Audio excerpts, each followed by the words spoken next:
Sebelum menyaksikan video ini, pastikan bosku jangan lupa subscribe. Karena subscribe itu gratis plus bonus tonton video terbaru setiap harinya. Jangan lupa ya.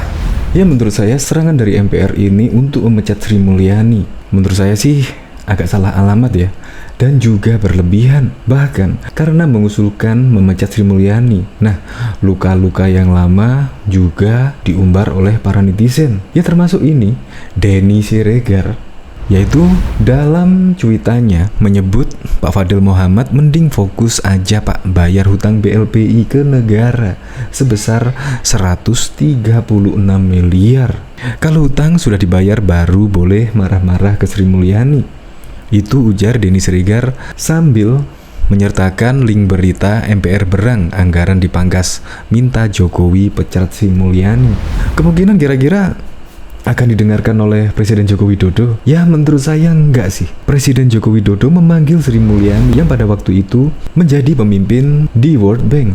Dan akhirnya pada tahun 2015 atau 2016 Sri Mulyani datang ke Indonesia dan menjadi Menteri Keuangan hingga saat ini.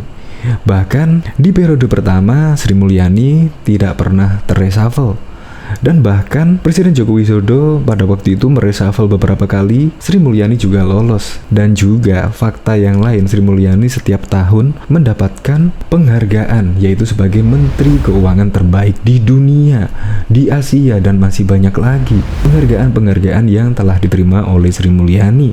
Bahkan konon katanya sih, di berita-berita juga menyebut jika Sri Mulyani adalah menteri kesayangan dari Presiden Joko Widodo. Menteri terbaik loh. Ya jelas kemungkinan tidak mungkin direspon oleh Presiden Joko Widodo. Malah yang paling lucu, ini malah dari Lusius, dari Formapi, yaitu Forum Masyarakat Peduli Parlemen, malah menyebut jika alasan Sri Mulyani mengurangi anggaran di MPR. Menurut Lusius dari Formapi tersebut, anggaran itu berbasis kinerja. Lembaga dengan kinerja yang tidak memuaskan, sebut Lusius, ya pantaslah layak dihukum dan dipotong anggarannya. Itu menurut dari Formapi. Kemudian juga Lusius melanjutkan, jika MPR mempersoalkan anggaran untuk sosialisasi 4 pilar, menurut Lusius sudah tepat Sri Mulyani dengan memotong anggaran tersebut. Ia menilai hasil dari sosialisasi 4 pilar tidak jelas. Menurut Lusius itu hanya proyek-proyekan dari MPR. Ya, gara-gara melontarkan sindiran pecat kepada Sri Mulyani, ya akhirnya semua diumbar lah. Netizen akhirnya mengetahui tugas-tugas dari MPR juga sekarang terungkap. Menurutnya sih tidak jelas. Untuk lebih lengkapnya simak berita berikut ini, Good News Indonesia. Lantang minta pecat Sri Mulyani, jejaknya malah ketahuan. Ternyata kehebohan antara pimpinan MPR dengan Menteri Keuangan Sri Mulyani makin memanas. Para pimpinan MPR merasa Menkyu tidak menghargai MPR karena sering membatalkan rapat dan menurunkan anggaran lembaga negara tersebut. Salah satu pimpinan yang lantang menyerang Sri Mulyani adalah Wakil Ketua MPR Fadil Muhammad. Fadil bahkan mendesak agar Sri Mulyani dicopot dari jabatannya. Kisruh ini memantik perhatian dari semua pihak, termasuk warganet yang balik menyerang politikus tersebut. Pegiat media sosial Denny Siregar menyebutkan Fadil masih memiliki hutang bantuan likuiditas Bank Indonesia BLBI sebesar 136 miliar. Pak Fadil Muhammad, mending fokus aja Pak bayar hutang BLBI ke negara 136 miliar. Kalau hutang sudah dibayar, baru boleh marah-marah ke Bu Sri Mulyani, ujar Denny dikutip dari akun Twitternya Denny Siregar 7 pada Kamis 2 Desember 2021.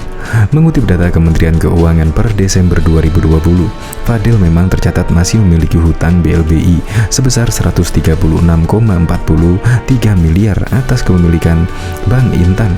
Fadil diketahui pernah menjadi salah satu pemegang saham Bank Intan yang kemudian dilikuidasi. Sebelumnya, Fadil mengaku kesal terhadap Sri Mulyani lantaran anggaran MPR terus menurun. Juga diketahui anggota Komisi 11 DPR fraksi Golkar Misbakun mengatakan keputusan pencopot menteri merupakan hak prerogatif Presiden. Hal itu ia katakan seiring adanya desakan dari pimpinan MPR agar Presiden Jokowi mencopot Sri Mulyani sebagai Menteri Keuangan. Terkait dengan pernyataan mengenai usulan MPR soal penggantian menteri itu sepenuhnya hak prerogatif Presiden, kata Misbakun kepada wartawan pada Kamis 2 Desember 2021. Misbakun berujar Jokowi selaku Presiden memiliki hak prerogatif untuk mengangkat dan memberhentikan menteri. Sementara itu, terkait apa yang disampaikan pimpinan MPR untuk mencopot Sri Mulyani, Misbakun mengatakan, tentunya MPR memiliki alasan. Namun begitu ditegaskan Misbakun mengenai usulan mencopot atau tidak, hal itu sudah menjadi kewenangan Jokowi. Itu merupakan alasan yang dimiliki MPR untuk menyampaikan. Untuk kemudian dilaksanakan atau tidak, Presiden tentu memiliki alasan dan pertimbangan tersendiri, ujar Misbakun. Sebelumnya, pimpinan MPR RI mendesak Menteri Keuangan Sri Mulyani untuk mundur dari jabatannya. Desakan tersebut dilatar belakangi oleh Sri Mulyani yang dianggap kurang memperhatikan anggaran untuk MPR RI. Wakil Ketua MPR RI dari DPD Fadel Muhammad mengatakan, selama ini anggaran MPR RI mengalami penurunan. Padahal pimpinan MPR RI kekinian berjumlah 10 orang setelah adanya penambahan. Kami di MPR ini kan pimpinannya 10 orang, dulu cuma 4, kemudian 10 orang. Anggaran di MPR ini malah turun terus, kata Fadel di Kompleks Parlemen Senayan, Jakarta pada Selasa 30 November 2021. Fadel mengatakan, Sri Mulyani pernah berjanji sosialisasi 4 pilar digelar 6 kali. Namun menurutnya, hal tersebut hanya terjadi 4 kali saja. Kami dengan Presiden Jokowi berbicara di Bogor. Kami minta Presiden di anggaran kami terbatas sekarang. Dulu pimpinan cuma 4 orang, sekarang kok sudah 10 orang, malah lebih turun, tuturnya. Lebih lanjut, Fadel mengungkapkan, Mensesnek telah menyarankan mengenai masalah anggaran bisa berkomunikasi dengan Sri Mulyani. Namun ujar Fadel, Ketua MPR RI Bambang Susatyo yang menjalin komunikasi saat itu malah diajukan. Yang paling berat kecewa kita adalah kita rapat Banggar, oke lah. Kalau Banggar saya koordinator, kemudian teman-teman ketua Banggar dan lain-lain rapat itu dengan Dirjen, tuturnya.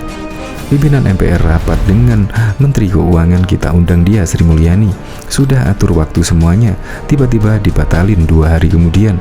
Atur lagi, dia batalin, sambungnya. Untuk itu, Fadel mengatakan pihaknya menyarankan agar Presiden Jokowi memberhentikan Sri Mulyani sebagai Menteri Keuangan Republik Indonesia. Sri Mulyani dianggap tidak etis. Maka kami, ini atas nama pimpinan MPR Republik Indonesia mengusulkan kepada Presiden Republik Indonesia untuk memberhentikan Saudara Menteri Keuangan Sri Mulyani karena kami anggap Menteri Keuangan tidak etik, tidak cakap dalam mengatur kebijakan pemerintahan kita demi untuk kelanjutan, tendasnya. Diketahui juga Forum Masyarakat Peduli Parlemen Formapi mengkritik MPR RI yang meminta Presiden Joko Widodo mencopot Menteri Keuangan Sri Mulyani hanya karena alasan anggaran MPR dipotong. Peneliti Formapi Lucius Karus menilai sikap MPR itu kekanak-kanakan. Menurut Lucius, sikap tersebut justru menunjukkan MPR seperti kehilangan ruh kenegarawan karena hanya memikirkan kepentingan lembaga sendiri. Menurut dia, alasan MPR yang meminta Sri Mulyani dicopot itu tidak mencerminkan kebijaksanaan pimpinan MPR. Masa gara-gara pengurangan anggaran MPR, Presiden diminta mencopot Menkyu sih? Itu kok kekanak-kanakan banget, kata Lucius dalam saat dihubungi pada Rabu 1 Desember. Lucius menilai MPR seolah lupa bahwa anggaran yang diputuskan dalam APBN bukan hanya kemauan Menkyu. Anggaran itu dibahas Menkyu bersama dengan DPR. Ia menambahkan, apabila MPR memang memiliki alasan untuk menaikkan anggaran mereka, seharusnya hal itu diperjuangkan saat proses pembahasan di DPR. Dengan sikap MPR seperti ini, menurutnya, MPR hanya memanfaatkan lembaga untuk mengintimidasi pejabat lain. Jangan manfaatkan lembaga mengintimidasi pejabat lain, apalagi dengan alasan yang lebih terlihat sentimental, tutur Lucius. Lebih lanjut, Lucius berpandangan bahwa Sri Mulyani pasti memiliki alasan khusus mengurangi anggaran MPR. Salah satu yang menurutnya bisa menjadi alasan itu yakni saat kinerja MPR tahun 2021 yang tidak mencapai target, sehingga Menkyu memberikan semacam punishment dengan mengurangi anggaran MPR. Kan memang anggaran itu harus berbasis kinerja. Lembaga dengan kinerja yang tak memuaskan layak dihukum dengan memotong anggaran mereka, jelas dia. Kemudian jika MPR mempersoalkan anggaran untuk sosialisasi 4 pilar, menurut Lucius sudah tepat Sri Mulyani anggaran itu, sebab ia menilai hasil dari sosialisasi 4 pilar itu tidak jelas. Ini lebih terlihat seperti proyek-proyekan MPR aja. Sudah cukup lama sosialisasi 4 pilar ini dilakukan MPR, mana hasilnya? Mestinya 4 pilar itu sudah tertanam pada setiap warga hingga pelosok jika MPR melakukan sosialisasi secara konsisten dan sungguh-sungguh, paparnya. mengenai pernyataan pimpinan MPR yang menyebut Sri Mulyani beberapa kali tidak memenuhi undangan. Menurut Lusius, seharusnya tidak perlu jadi masalah. Lusius mengatakan, MPR semestinya bisa memahami alasan yang disampaikan Menkyu ketimbang mengancam Menkyu agar dicopot presiden. Menkyu itu nggak ngurus MPR doang, dan jika pembicaraannya soal refocusing anggaran, kan forum pembahasan anggaran itu sudah ada di DPR. Ngapain pakai ngundang khusus Menkyu untuk bahas anggaran di luar prosedur resmi melalui DPR, papar Lusius.